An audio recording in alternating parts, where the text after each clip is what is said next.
Welcome to my views and news. Two news stories. First one is about arrival of top TPLF leaders in Addis Ababa, Ethiopian capital. Top level meetings expected in Addis Ababa. What is the agenda?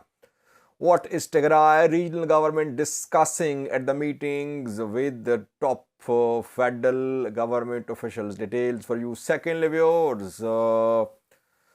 Reportedly, talks could start between Amhara regional government and armed group operating in the Amhara region for years. This armed group was accused of being backed by the TPLF. TPLF has been training fighters of this armed group. We have details for you. Firstly, viewers, though it has not been officially announced so far, but reportedly leaders of the Tigray regional government and Tigray People's Liberation Front have arrived in Addis Ababa, Ethiopian capital. Top level Tigray delegation is holding discussions in the capital city. Who is part of this delegation? It's not clear. Most sources say Debretsion is there, Tigray regional president. Some are mentioning Sadkan's name. It's difficult to give you exact information about the names, but almost all sources are confirming that a top TPLF delegation is in Addis Ababa. Question is, what is the agenda of the meetings between Tigray leaders and Ethiopian federal government? Two important items on agenda are firstly interim government of Tigray, which is being formed. Consultations are underway. Tigray is trying to create internal consensus for formation of interim government, but so far no consensus. Opposition parties, small opposition parties are rejecting TPLF's moves for the formation of interim government. Military is divided too. Sadkan is taking a different position. Where are they standing with TPLF? So overall, Tigray regional government could not create consensus for the formation of interim government. But a formula has been finalized without consultation with opposition parties. The formula which was seen in the social media a few days ago gives around 50% seats to the TPLF, and remaining seats will be shared by Tigray military, opposition parties and Tigray civil society. So TPLF will have lion's share in this interim setup the formula proposes.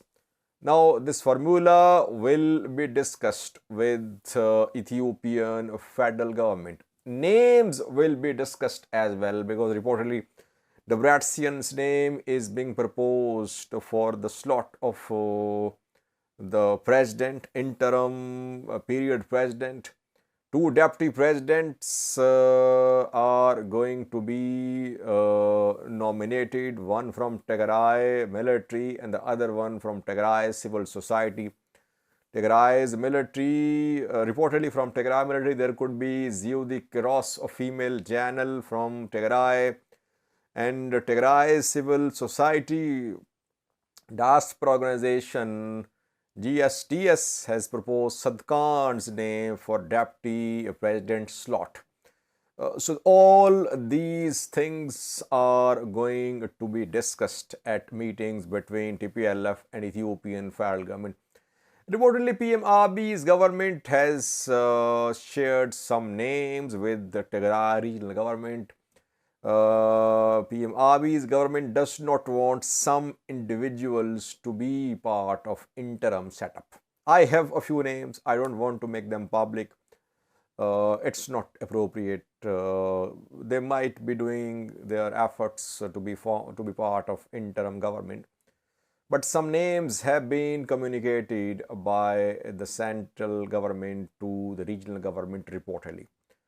These talks are important for Tigray. Why? Because we know that despite Pretoria deal signed in November last year, restoration of services could not be completed. Economic activity could not be restored. Transport links between Tigray and Amhara, Tigray and Afar are still suspended.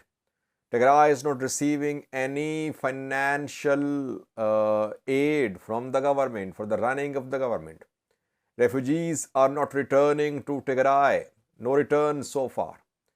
IDPs not returning to southern Tigray, western Tigray. So lots of issues, Raya and Volkai. So lots of issues are unresolved. Why? Because interim government has not been formed. The federal government will release fund to interim government, not Tigray regional government led by TPLF now. That is why formation of interim government is in the interest of the people of Tigray, because they need access to education, access to aid, access to economic activity, access to transport.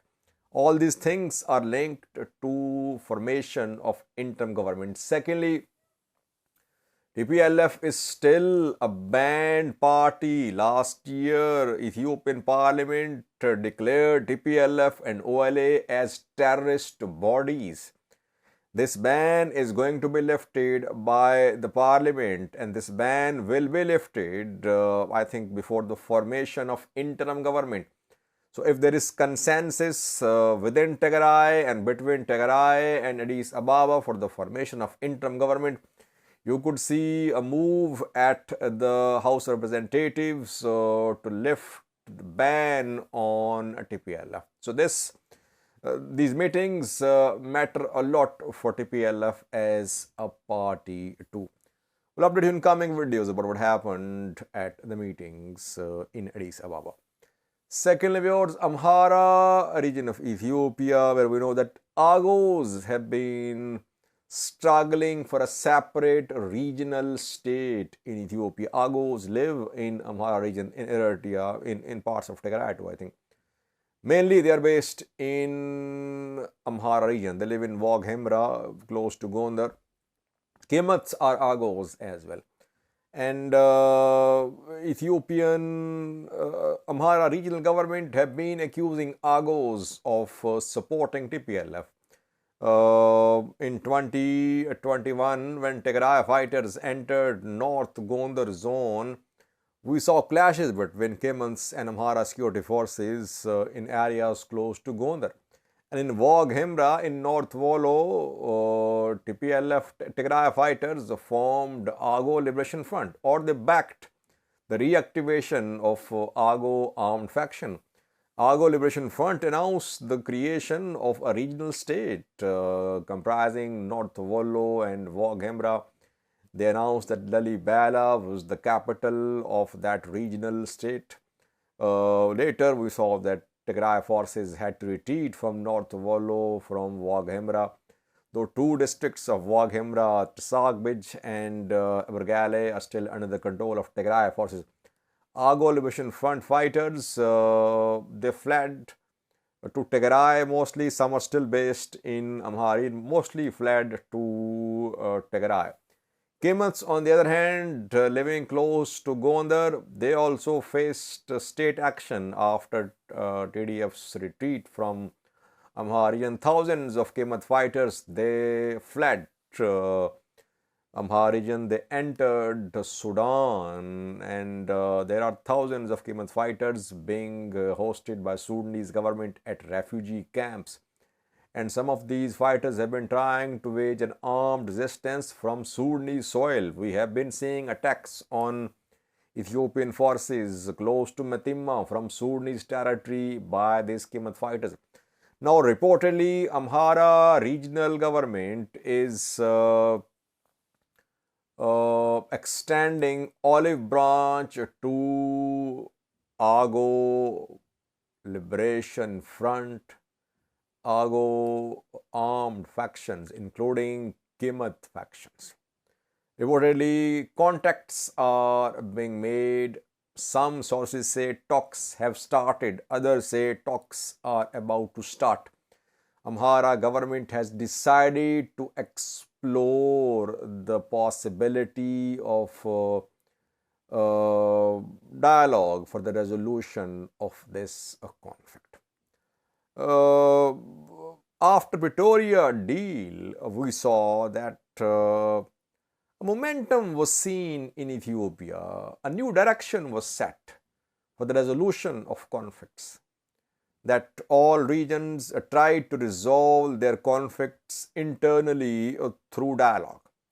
We saw that in Oromia, that Oromia regional government made an offer of talks to OLA. OLA responded positively, though it said talks should be monitored by a third party. In the Amhara region, Amhara government going to start talks with Oromo, with Agew fighters, and we have received similar reports from Benishangul Gumuz region and Gambala too, that their regional governments are trying to engage with armed factions to find a way out of armed conflicts going on in these regions. It means Pretoria deal overall had a very positive impact on the ongoing conflicts in Ethiopia, armed conflicts. Let's hope that issues between Amhara region and Amhara regional government and Agos and Qemants are resolved. Agos and Qemants accuse Amhara dominant ethnic group of trying to erase Agew identity. They say that they don't want to be merged with the Amhara ethnic groups. There have been issues for years. Let's see how this effort from Amhara government for finding a solution to the conflict in Amhara region progresses. Overall, it's a very positive development. Thank you for watching.